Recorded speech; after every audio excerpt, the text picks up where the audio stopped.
ভারতের দেয়া ৫৫ রানের পাহাড়সম লক্ষ্য তাড়া করতে নেমে শুরুটা ভালোই হয়েছে বাংলাদেশে। তৃতীয় দিনের বিরতিতে যাওয়ার আগে ১৩ ওভার ব্যাটিং করে কোনো উইকেট না হারিয়ে ৫৬ রান করেছেন বাংলাদেশের ওপেনাররা। তবে এখনও লম্বা পথ পাড়ি দিতে হবে নাজমুল হোসেন শান্তর দলকে। জয়ের জন্য আরও ৪৫৯ রান দরকার টাইগারদের। টেস্ট স্ট্যাটাস পাওয়ার পর গত ২৪ বছরে কখনও এত রান তাড়া করে জেতেনি বাংলাদেশ দল। তবে এবার যদি সেই অসম্ভবকে বাস্তবে রূপ দিতে পারেন টাইগাররা, তবে ইতিহাস লিখেই জিতবে তারা। বিশাল লক্ষ্য নিয়ে দ্বিতীয় ইনিংসে ব্যাট করতে নেমে ইতিবাচক মানসিকতা দেখিয়েছেন জাকির হাসান এবং সাদমান ইসলাম।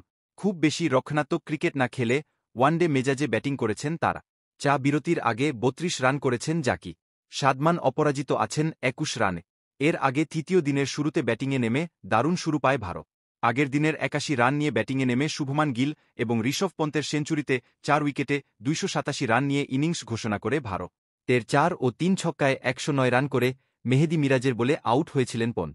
অন্যদিকে ১৭৬ বলে ১১৯ রান করে শেষ পর্যন্ত অপরাজিত ছিলেন গি। প্রথম ইনিংসে ভারতের ৩৭৬ রানের জবাবে মাত্র ১৪৯ রানে অলআউট হয়েছিল বাংলাদেশ। ওই ইনিংসে ভারতকে এগিয়ে দেয় রবিচন্দ্রন অশ্বিনের ১১৩ আর রবীন্দ্র জাদেজার ৮৬ রানের ইনিংস দুটি। বাংলাদেশের হয়ে হাসান মাহমুদ ৫ আর তাসকিন আহমেদ ৩ উইকেট নিয়েছিলেন। বাংলাদেশকে স্বল্প রানে গুটি দেয়ার পথে ৪ উইকেট নিয়েছিলেন জাসপ্রীত বুমরা।